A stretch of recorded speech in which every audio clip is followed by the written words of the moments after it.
एक राज्य में एक प्रतापी राजा राज करता था।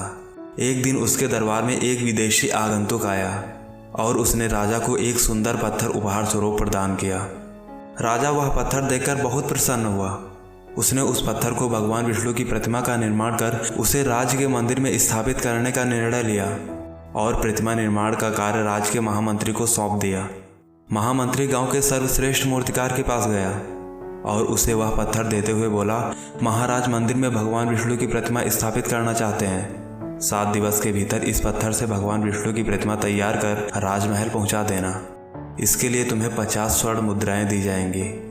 50 स्वर्ण मुद्राओं की बात सुनकर मूर्तिकार खुश हो गया और महामंत्री के जाने के उपरांत प्रतिमा का निर्माण कार्य प्रारंभ करने के उद्देश्य से अपने औजार निकाल लिए। अपने औजारों में से उसने एक हथौड़ा लिया और पत्थर तोड़ने के लिए उस पर हथौड़े से वार करने लगा, किंतु पत्थर जस का तस रहा।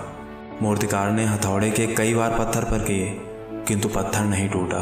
50 बार प्रयास करने के उपरांत मूर्तिकार ने अंतिम बार प्रयास करने के उद्देश्य से हथौड़ा उठाया, किंतु यह सोचकर हथौड़े पर प्रहार करने के पूर्व ही उसने हाथ खींच लिया कि जब 50 बार वार करने से पत्थर नहीं टूटा तो अब क्या टूटेगा। वह पत्थर लेकर वापस महामंत्री के पास गया और उसे यह कहकर वापस कर आया कि इस पत्थर को तोड़ना नामुमकिन है, इसलिए इससे भगवान विष्णु की प्रतिमा नहीं बन सकती। महामंत्री को राजा का आदेश हर स्थिति में पूर्ण करना था, इसलिए उसने भगवान विष्णु की प्रतिमा निर्मित करने का कार्य गांव के एक साधारण से मूर्तिकार को सौंप दिया। पत्थर लेकर मूर्तिकार ने महामंत्री के सामने ही उस पर हथौड़े से प्रहार किया और वह पत्थर एक बार में ही टूट गया। पत्थर टूटने के बाद मूर्तिकार प्रतिमा बनाने में जुट गया। इधर महामंत्री सोचने लगा कि काश पहले मूर्तिकार ने एक अंतिम प्रयास और किया होता तो सफल हो गया होता और 50 स्वर्ण मुद्राओं का हकदार बनता। दोस्तों, हम भी अपने जीवन में ऐसी परिस्थितियों से दो चार होते रहते हैं। कई बार किसी कार्य को करने के पूर्व या किसी समस्या के सामने आने पर उसका निराकरण करने के पूर्व ही हमारा आत्मविश्वास डगमगा जाता है और हम प्रयास किए बिना ही हार मान लेते हैं।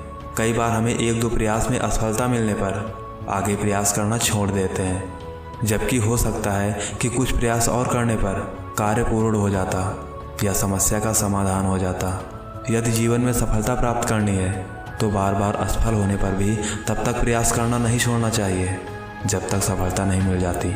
क्या पता जिस प्रयास को करने के पूर्व हम हाथ खींच लें वही हमारा अंतिम प्रयास हो और उसमें हमें कामयाबी प्राप्त हो जाए।